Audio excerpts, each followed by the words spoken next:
Are you committing this huge SPF no-no? Well, I call BS. Back to our channel. Tay wanted to say hi. Hi, baby. Hi, yes. He just got a haircut. We have a mobile groomer come to the house and he's just so cute with his tiny, smells so good. Anyway, okay, you go be a good boy. Okay. All right, so I forget who it was. I'll have to put it in, the text, but I did a video on Wednesday night where I was like, let's start using products we have that don't work. And maybe if we mix them together, we'll love it, because we are in a recession. We're not heading to one, we are in a recession. And then in the next few months, we're going to start seeing the shelves become a little bit more empty.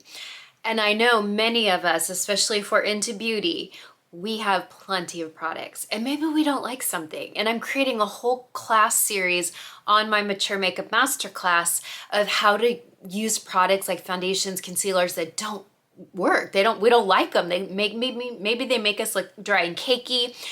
I'm going to show you how to completely revitalize makeup that you already have at home. But I mixed these two. This is the #1 selling SPF in Korea. I know a lot of people think it's Beauty of Joseon. It's not. We love Beauty of Joseon because it's silky and it feels like skincare. But this one goes on white, and I think that's why it's the #1, and it has been for 4 years at Olive Young especially, because look at how light it goes on. And the reason is Korean women want to look lighter. They like to look lighter. I don't. I don't mind if it floods out a little bit, but I just didn't love how this looked.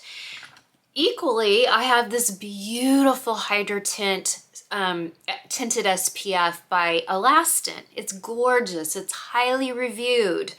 I love it, but it's just the tiniest bit too dark. Now, it'll be great in the summer if I do any type of self-tanning.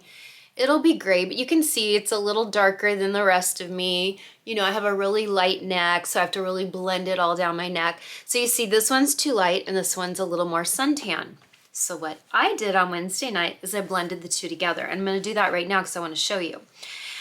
And someone in comments said, hey, I've heard a lot of experts say you can never mix sunscreens. And I thought, oh my gosh, I'm probably leading people down the wrong path. Let me go Google that. So I did a deep dive and I spent, I don't know, maybe an hour on Google really researching why you can't mix SPFs. And it makes sense. You don't want to mix a chemical with a mineral. Obviously, I know if something's a 30 and something's a 50, you can't mix it together and get an 80. I knew that. I've known that since the 90s. The highest number is the highest number, but it never dawned on me you can't mix sunscreens. And, sometimes there could be a chemical reaction. I understand that it could cause sensitivity in some people, but this was so beautiful together. And this is what I do 6 days a week. I sit here in this studio and I film. Now, maybe there's, I've got these lights and sometimes I'm at the computer, but, this is good enough for my everyday. If I'm going into the sun, like if I know I'm going to be at an outdoor party or I'm going to the beach, first of all, I have to wear mineral sunscreens. Chemical sunscreens trap heat and it makes melasma form on my forehead where I've never had it before. It makes all my sunspots darker. So I learned a few summers ago, only mineral for me. It might be different for you, but for me, only mineral, which means I'm applying it thick, I'm applying it every 90 minutes, and then I grew up at the beach and I grew up dating surfers, so I always buy a surf hat that has the UPF built in. Then I sit under an umbrella. Like, I could not be more polar opposite from teenage Michelle, who would put baby oil all over me to get as tan as I could, okay? So I'm wearing the highest mineral sunscreen, UPF hat, under an umbrella, and still those UV rays can hit the sand and it bounces back up on us, right? So you just have to be so careful being in the sun. Obviously if I'm gonna be in the sun, then I'm really gonna gird up. But for every day, I'm just trying to help women come up with some solutions with stuff that's sitting in a drawer you've wasted money on it. Let's make it work, okay? So it dawned on me, well, what about all these people who use like CC cream has a F50 built in, but are you gonna put 2 fingers worth of foundation all over your face and neck? That's far too much. What about people who wear like a stick and then they put a foundation with an SPF over it? I call BS on this because so many of us are mixing different forms of SPF every day, even when we're not really thinking about it. So this is what happened. I have a Bluestone sun shield, and the company Bluestone sent me this, I believe it was last summer, and I don't love wearing this, I'm gonna be honest, I feel weird in it. This to me, I like so much better, and it fully, I mean, look at that. Like that fully protects me when the sun is above me, and it's got the UPH built in. But Bluestone did send me this, and this is brilliant. And this is a device that shows you if your sunscreen is working, if it's on. And it shows you because it blacks out your face. Your skin becomes completely black and opaque. And it can show you where you're missing. Maybe we're not wearing SPF on the lips, so maybe we might have a white ring around our mouth, or maybe we're not going into the eyes, which burns when it's a chemical. Chemical sunscreens burn the eyes, minerals don't. But sometimes you don't go too close to the eyes, or sometimes you might miss a spot around your, brows or neck. And so this shows you, it basically shows you black where you are fully protected. Okay, and so I decided just a couple days ago, I took this concoction, I did a 50-50 mixture, and I put it on just half my face, and I want to show you right now. Not mix sunscreen, so I started doing a deep dive on Google, and sure enough, they say never mix sunscreens, never mix chemical and mineral, because it hurts the protection. Well, I just mixed a tinted mineral with a Korean chemical, and look at this, the proof is in the pudding. This side of my face has nothing on. You can see sunspots deep within. This side of my face, fully covered. Proof is in the pudding. I call BS. Listen, I'm not saying to go out and buy products and mix, but in this recession, I'm gonna mix what I have to make it work and make it beautiful. And I'm not sitting out in the sun for hours. I'm indoors most days. But I do run errands, and if I do go to the beach or sit in the sun, obviously I'm not gonna mix products, but I'm gonna use full protection with a big sun hat, but I call BS. I call BS. I call BS. And I'm so tired of dermatologists, especially on YouTube. Like, they say so many things for shock value. I'm just not into shock value. I'm not. I just want to have a normal conversation like you're my friend in my home.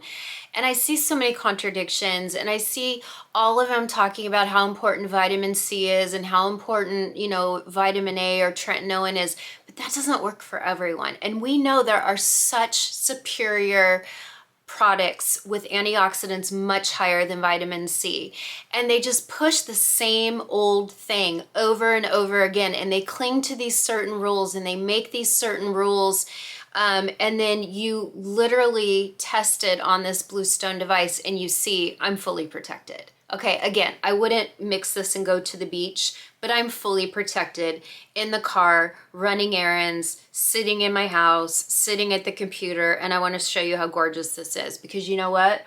Maybe some of you have some SPFs at home that you just don't like. Let's start using what we have instead of buying more, because listen, it's going to get rough here in the next few months. And I don't say that to fearmonger. I'm not into fear-mongering, but the inevitable is happening. I don't want anyone getting political in the comments. I don't want you getting political in the comments. This isn't about politics. It's happening, and we have to be smart. So I have been wearing this so many days in a row this week, and I just think it's so beautiful, because the Korean that's too light mixes with the Alastin Hydratint, which is a pinch too dark for me, and it makes the most beautiful color and complexion. And when I wear it, I feel really beautiful close up. Like you could get right in my face. You would not think I had any makeup on. It's beautiful. I might go in with a little tiny bit of concealer. I do have a new SPF on my lips that I can't talk about until June, I think, but I'm really, really excited about it. Okay, look, I still have more. So you know what we're gonna do? We're gonna take some on the neck. And then we're gonna take a little bit more where we maybe need a little more coverage.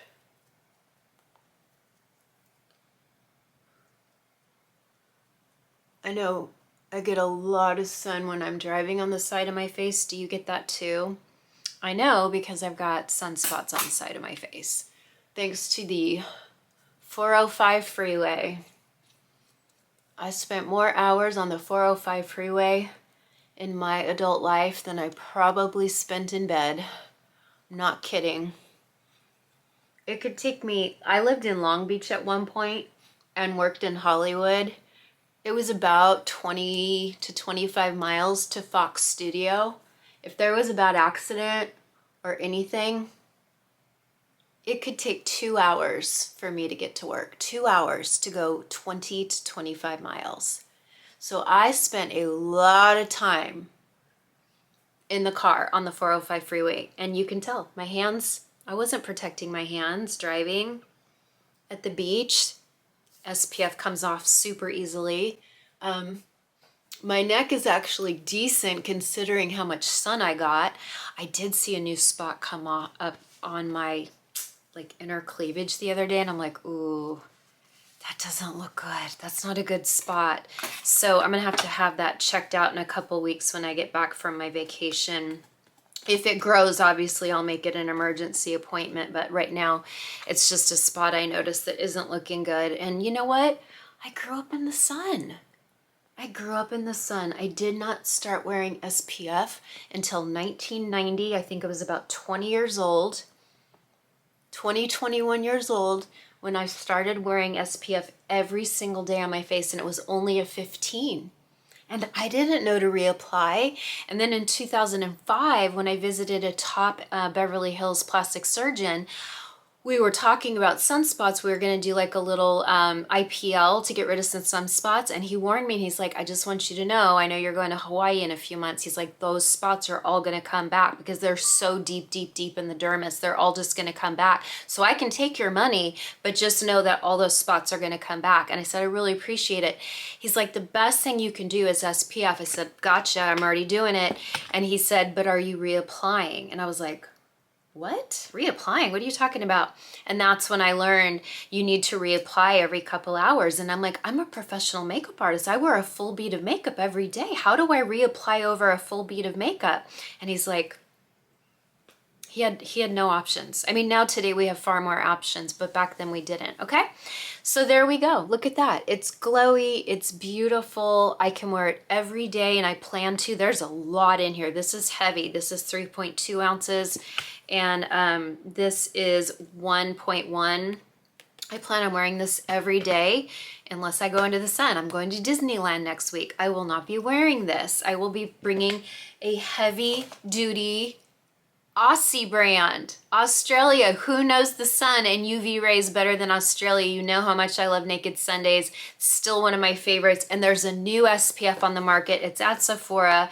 Ultraviolet, spelled like Violette. Ultraviolet, also a top Aussie brand. Now at Sephora. This one is their top seller. It's their Supreme Screen SPF 50.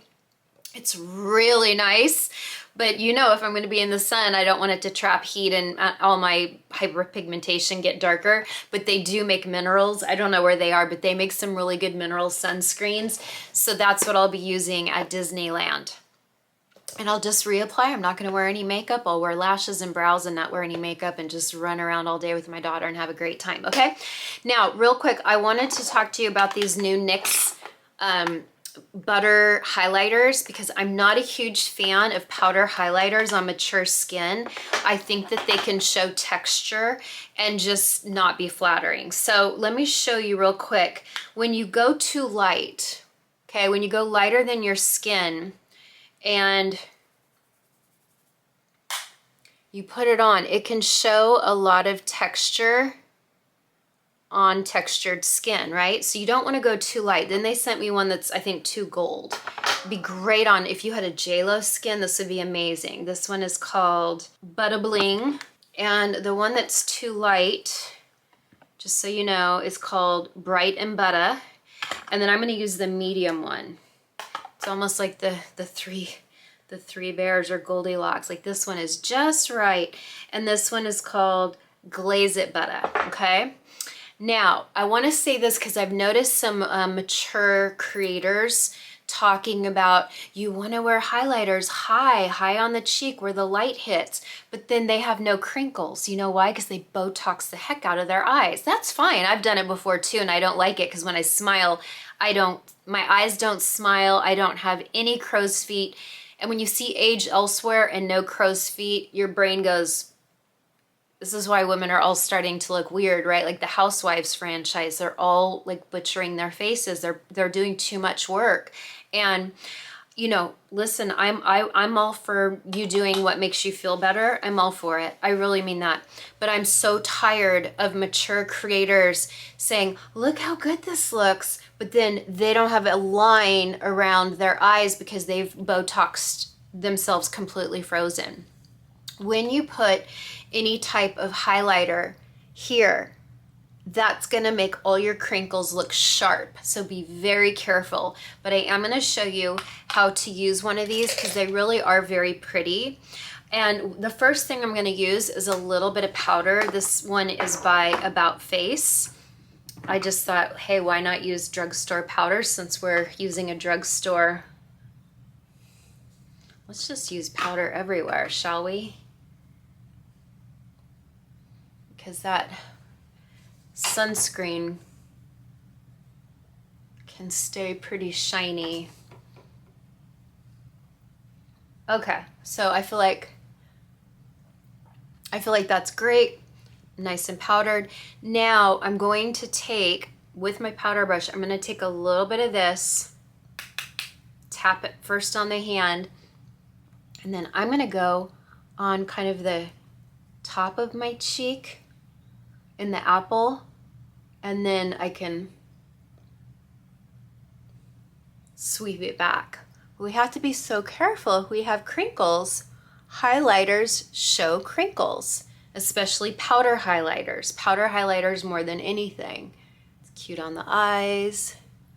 Okay, now I'm gonna look at this close up because I wanna see how it looks around my crinkles. Let's get close and see. Let's see. Okay, not bad. Hold on. I'm gonna kind of pat this over it just because I want to kind of take off any excess, but also tap it into the skin. Not bad, but I do see crinkles. So here's what we're gonna do. We're gonna take a setting spray. Doesn't matter what the setting spray is. Hold on, Mac Fix It, because the whole point of Mac Fix It was meant